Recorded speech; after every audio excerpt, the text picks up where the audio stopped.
So here is a really revenue chart. So the blue part is dollar revenues for Genentech, where you can see in 1990, when that initial stake was taken, Genentech had about $400 million in revenues.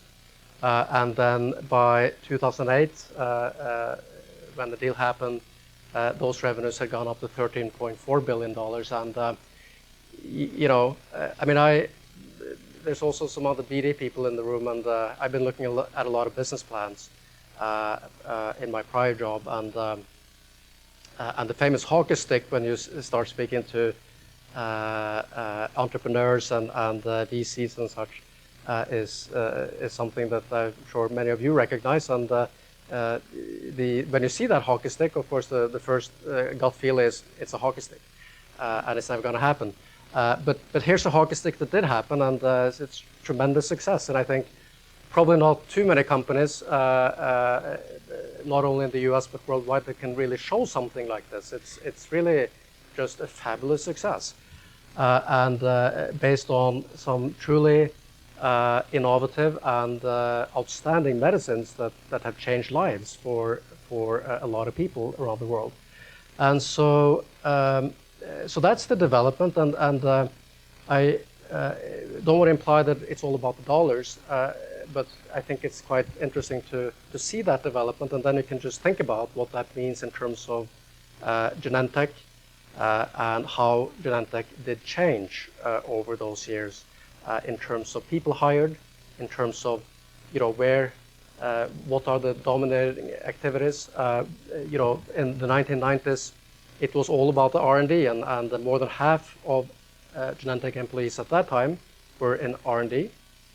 By the end of that journey, 75% of Genentech employees were in manufacturing or commercial or admin or other things that are very important. Don't get me wrong. I'm one of them, I guess. But so hopefully there's a need. But it is very different, right? And so that is the journey that Genentech undertook, and that had a few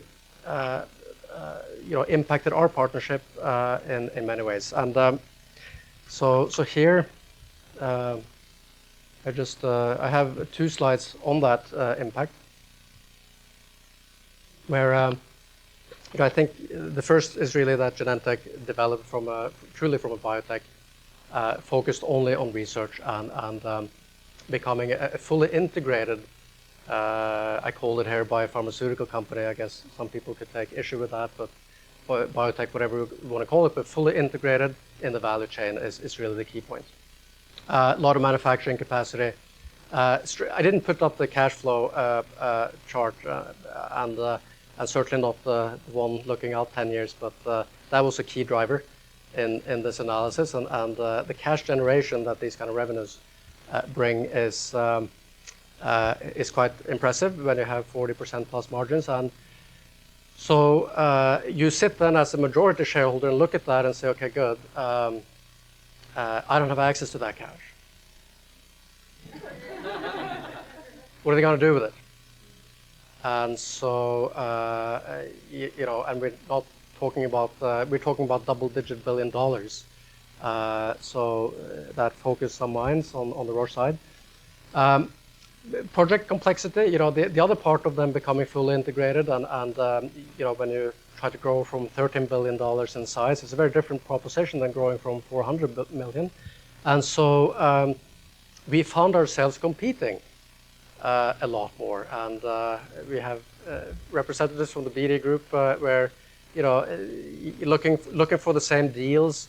We were close to a situation where Genentech and Roche would be direct competitors in the US rheumatoid arthritis market, with Rituxan being on the market for RA, and with Chugai Actemra coming on the market from the Roche group. And so head to head, and that when you sit as a majority shareholder and you face the prospect of competing with your daughter company, this is not a good thing. Neither on the market nor in the pipeline or partnerships. And then the pipeline I didn't mention, but that is also important because there was a lot of overlap in the programs, in the targets, in the pathways that were studied and put money behind. And so as Genentech, and that is a function of Genentech's success. On the 21st of July, the intent to acquire all the minority shares was announced, and at a price of $89. And that was a unilateral announcement. I mean, literally the way that happened is that Art Levinson got a call on Sunday afternoon by Franz Humer to inform him that this letter is going to be made public in a few hours, and here's a heads up, and also try to explain in a nice way why the heads up is only a few hours, which I explained to you guys earlier. But Art's a terrific and smart guy, so he understands that. But and then to Charlie Sanders on the board, and only those two actually. Yeah, only those two. So those calls were made. The offer came out, and then the share price went up from the low 80s to what was it, $94 approximately upon the announcement. And then you see that the share price really trickled up a little bit here, all the way up to $98 after. And that's not completely unusual. That in fact usually happens, that you see a bit of a trickle after such an announcement. A lot of arbitrageurs and so on go into the stock and want to try and make something out of it. And so it hit the $98 a couple of weeks later, or perhaps 6-7 days later, and then it sort of went flat for a little while until the feedback from the Genentech independent directors, the so-called special committee, I'll say a few words about that, came back and basically said, we don't like this price, come back with a higher price. Which, I mean, I could have written that letter myself. This is pretty standard. There was nothing in there that we didn't expect. This was very down the middle and totally sort of playing by the book. And so that rejection came out, but then the world started changing, and just a few weeks later, Lehman Brothers went bankrupt, and that was not great timing. So we, having done all this analysis on the balance sheet, and it's looking pretty good, suddenly we're thinking, okay, these banks are going bankrupt. So this is not promising in terms of raising the funds. And then, on the basis of that external environment, the share price basically started going down and hitting the low 70s into October. Then into October, and these financial problems just continued, and not a lot of interaction. So we started then, making some proactive calls into the advisors and saying, time to stop sleeping now. Let's get together, and so that finally led to a meeting into end of November. So it took about 5 months to come up with a number, which is a little on the long end, to be honest. It was already clear to me at that point that Genentech's independent committee was walking in the middle. What I mean by that is not saying no and not saying yes.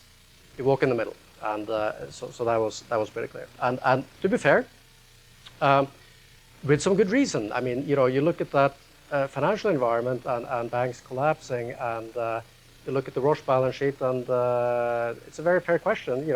Can you guys finance this deal? And that question did come in that November meeting.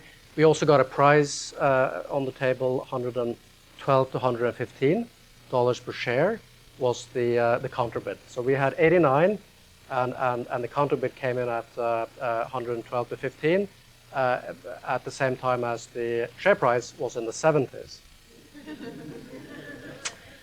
So that sent another signal to us. And then, let me ask you, how many bankers are in this room? If you could put your, not too many, good.